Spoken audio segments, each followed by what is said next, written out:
श्री शिवाय नमस्तुभ्यम। स्वागत है आपके अपने चैनल धार्मिक कथा और कहानियों में। सावन माह शुरू हो चुका है। भगवान भोलेनाथ को समर्पित सावन का महीना बहुत ही पवित्र महीना है।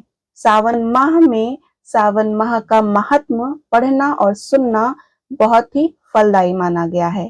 तो आज सावन के पहले दिन हम आपको सावन माह का महात्म की पहली कथा सुनाने जा रहे हैं। इस चैनल पे आपको रोज सावन माह के महात्म की कथा मिलेगी।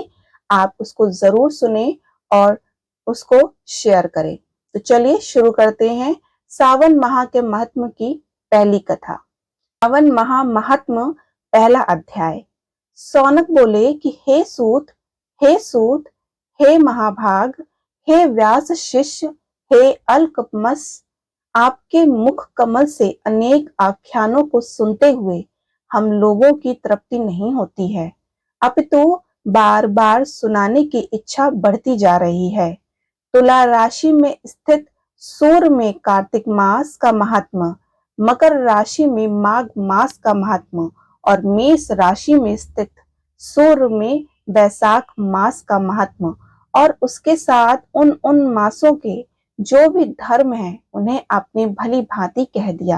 यदि आपके मत में इनसे भी अधिक महिमा में कोई मास हो तो भगवत प्रिय कोई धर्म हो तो आप उसे अवश्य कहिए, जिसे सुनकर कुछ अन्य सुन के भी हमारी इच्छा ना हो। वक्ता के श्रद्धालु श्रोता के समक्ष कुछ भी छिपाना नहीं चाहिए। सूत जी बोले कि हे मुनियों, आप सभी लोग सुने। मैं आप लोगों के वाक्य गौरव से अत्यंत संतुष्ट हूँ। आप लोगों के समक्ष मेरे लिए कुछ भी गोपनीय नहीं है।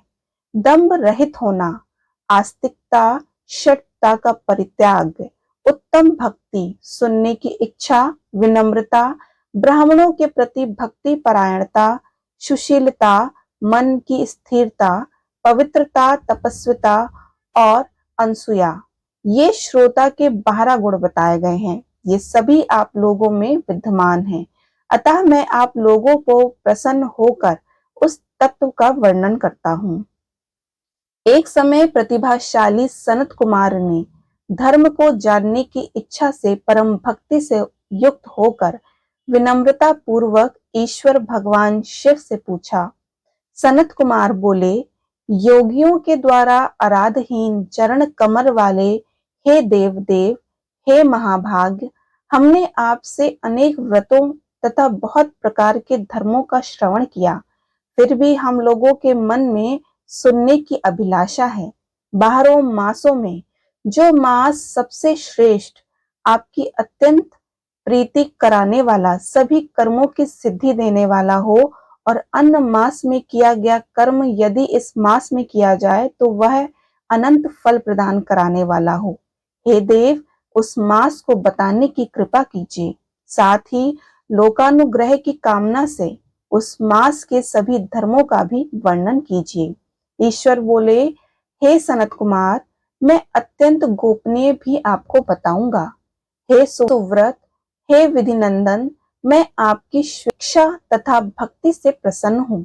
12 मासों में श्रवण मास मुझे अत्यंत प्रिय है। इसका महात्म्य सुनने योग्य है, अतः इसे श्रावण मास कहा गया है। इस मास में श्रावण नक्षत्र युक्त पूर्णिमा होती है, इस कारण से भी इसे श्रवण कहा गया है।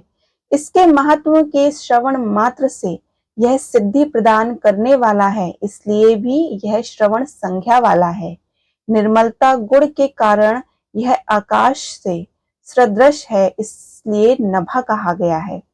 इस श्रवण मास के धर्मों की गणना करने से इस पृथ्वी लोक में कौन समर्थ हो सकता है, जिसके फल का संपूर्ण रूप से वर्णन करने के लिए ब्रह्मा जी 4 मुख वाले हुए, जिसके फल की महिमा को देखने के लिए इंद्र 1000 नेत्रों से युक्त हुए और जिसके फल को कहने के लिए शेषनाग 2000 जिह्वाओं से संपन्न हुए।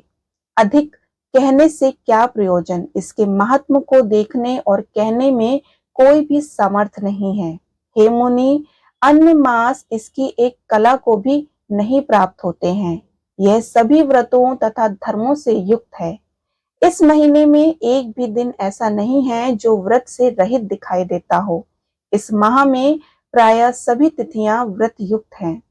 इसके महात्म्य के संदर्भ में मैंने जो कहा वह केवल प्रशंसा मात्र नहीं है।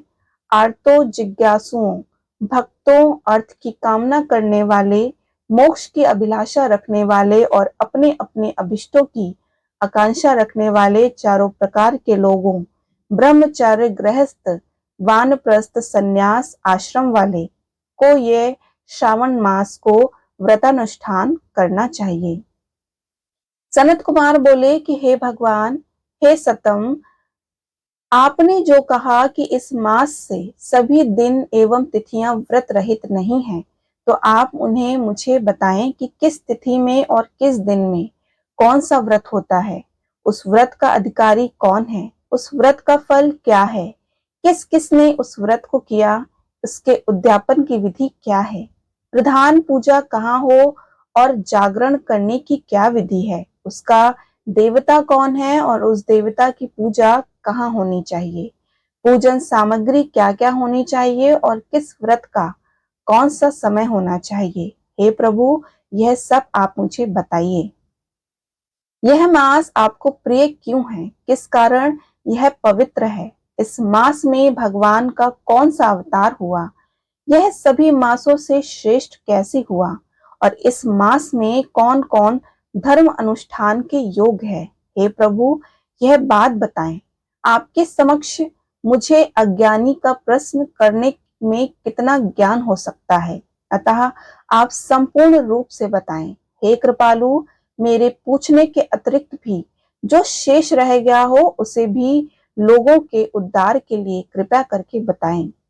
रविवार, सोमवार, भोमवार, बुधवार, बृहस्पतिवार, शुक्रवार और शनिवार के दिन जो करना चाहिए, हे विभो, वह सब मुझे बताइए।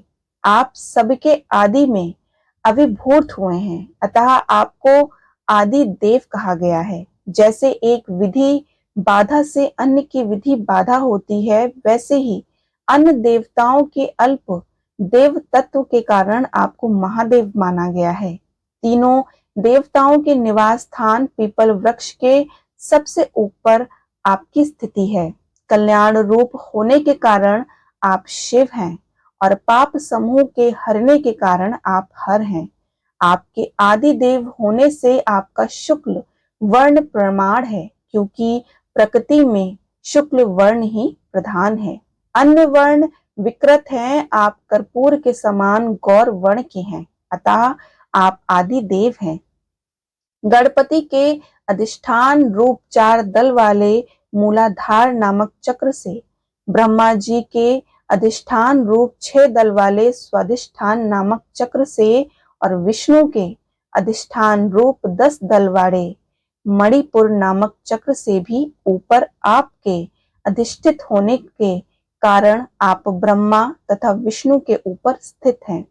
यह आपकी प्रधानता को व्यक्त करता है और हे देव, एकमात्र आपकी ही पूजा से पंचायतन पूजा हो जाती है और जो कि दूसरे देवता की पूजा से किसी भी तरह संभव नहीं है। आप स्वयं शिव हैं और आपकी बाईं जांग पर शक्ति स्वरूपा दुर्गा, दाहिनी जांग पर गणपति, आपके नेत्र में सूर्य तथा हृदय में भक्तराज भगवान श्री हरि विराजमान हैं। अन्न के ब्रह्म रूप होने तथा रास के विष्णु रूप होने और आपके उसका भोक्ता होने के कारण, हे ईशान, आपके श्रेष्ठ तत्व में किसे संदेह हो सकता है। आपको विकृत सबको विरक्ति की शिक्षा देने हेतु आप शमशान में तथा पर्वत पर निवास करते हैं। ऐसा महर्षियों ने कहा है कि जगत का संहार करने वाले हलाहल को गले में किसने धारण किया। महाप्रलय की कलाग्नि को अपने मस्तक पर धारण करने से कौन समर्थ था। संसार रूप अंधकूप में पतन के हेतु कामदेव को किसने भस्म किया। आप ऐसे हैं कि आपकी महिमा का वर्णन करने में कौन समर्थ है। एक तुच्छ प्राणी में करोड़ों जन्मों में भी आपके प्रभाव का वर्णन नहीं कर सकता, अतः आप मेरे ऊपर कृपा करें और मेरे प्रश्नों को बताएं। इस प्रकार श्री स्कंद पुराण के अंतर्गत ईश्वर सनत कुमार संवाद में श्रावण मास महात्म्य में पहला अध्याय पूर्ण हुआ।